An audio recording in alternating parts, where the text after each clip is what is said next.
Now, Ukraine has renewed its offensive into Russia's Kursk region, reporting that nearly 15,000 Russians have been killed in the area. Russia has also made advances, claiming its forces have captured the frontline town in eastern Ukraine, eastern Ukraine's Donetsk region. Well, Marc Bennetts is a foreign correspondent for The Times. He joins me now. Hello, Marc. Hello. Thanks for being with us. So, look, what's actually happening here? Have there been equal advances for both sides, or is one side kind of spinning it? Well, Russia claims to have captured the town of Korakova in eastern Ukraine, which, if verified, Kiev hasn't actually confirmed it yet. They said there's still fighting going on in the town, but Russia's been trying to seize it for months now. And if verified, it would be a relatively big success for Putin ahead of possible peace talks that could start this year. If Russia takes Korakova, it then theoretically will be able to push on much easier into the rest of the Donetsk region. It's already surrounded, basically, Pokrovsk, which is 20 miles away. That it could move on to Kramatorsk and Slavyansk, other kind of much bigger towns. As far as the Ukrainian offensive, Ukraine, of course, has held large areas in western Russia's Kursk region since its surprise offensive there in August. But they've been losing ground quite steadily in recent months. They've lost 40% so far of the territory that they managed to capture in August. But then they launched another surprise offensive again within the Kursk region in recent days. Russia said it's repelled them, but Russian military bloggers, who are generally a much more kind of accurate, give a much more accurate picture of what's actually going on in the war. They say the fighting is still continuing, and that Ukrainian forces are on a highway leading to the regional capital, which is also called Kursk. So basically, fighting raging everywhere, as we've seen since 2022. And how is Volodymyr Zelensky's diplomatic effort with the United States going? Is he confident in continued support as the White House changes over? Well, Zelensky has been launching a kind of charm offensive towards Trump, especially, which has accelerated since November, when Trump won the presidential elections. In an interview 2 days ago, he praised Trump as a strong leader, both intellectually and physically. He was stronger than Kamala Harris. He said he was stronger than Biden, which, of course, sounds perhaps a little strange, given that Trump has done his very best to humiliate Zelensky over the last 2 years, calling him a showman and whatever. But Zelensky doesn't really have a choice. If Trump cuts U.S. weapons supplies to Ukraine, they'll find it extremely difficult to continue to fight.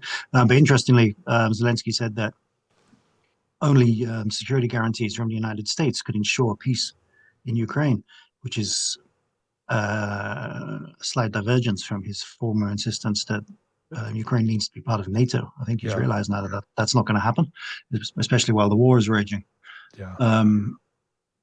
And it's also kind of a recognition that Europe itself isn't militarily strong enough to guarantee Ukraine's security. Thank you very much indeed, Marc Bennetts. Marc is a foreign correspondent for The Times, talking there about the latest in the Russia-Ukraine war. As to what happens next, there's a lot of discussion as to whether or not there may or may not be negotiations. And none of us quite know the answer to that question.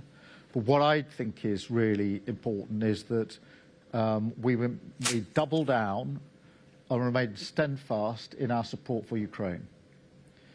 Because whether there's negotiations or not, it is extremely important that Ukraine is put in the strongest possible position. And to be put in the strongest possible position, that means we, allies, have to stay united in our support for Ukraine, notwithstanding that it's been going on for some time now. United and giving more by way of support, whether that's more capability, whether that's doubling down on the funding that has been provided, and at the same time more effective and stringent sanctions on Russia, which is having an effect on their economy, and ensuring that we put in some of the backup with training, etc., which, along with our allied countries, we've been providing in relation to Ukraine. Look, I've been pretty consistent the past couple of questions. I don't want to speculate what the administration is going to do or not do. I'm going to focus on today. I'm going to focus on the next 74 days. That's what I can speak to. As you've seen, this president, our allies and partners have rallied behind Ukraine, stood up to Putin's brutal invasion of Ukraine, building a coalition of more than 50 countries to make sure Ukraine had what it needed on the battlefield. And we're going to continue to do that. We're going to continue to surge assistance, support that they need to Ukraine so that they are able to defend their freedom and fight for their independence and protect themselves from Russia's aggression. That is what we're committed to. That's what we're going to continue to do. I'm just not going to stand here and speak to what the administration is going to do or not going to do, the upcoming administration. I'm going to ask you to speculate one more time about something else. Sure. On a related note, I mean, Vladimir Putin said today he was ready to talk to Donald Trump. Would that be a good idea? I'm just not going to speak to that. I mean, he's the president-elect. That's what the American people decided.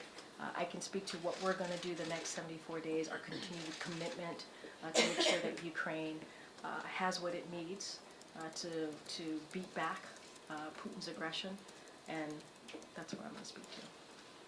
Okay. Thanks, Karina. I have two questions.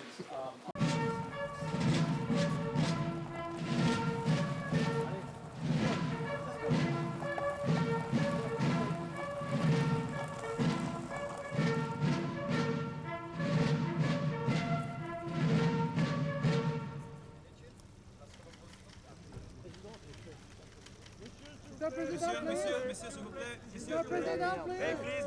Hey. One stop, please. One stop, please, this way. Thank you.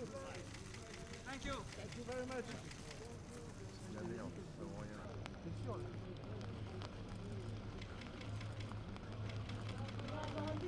Le parapluie, s'il vous plaît.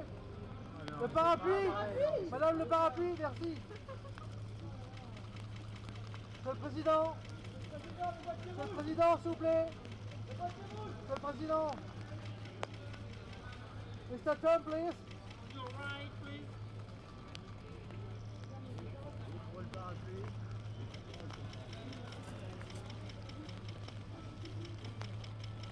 Mr. Trump, please. Mr. Trump. Mr. Trump, please. More speed, please. More speed, please. Mr. Zelensky, please. Mr. Zelensky, please. Thank you. Thank you very much.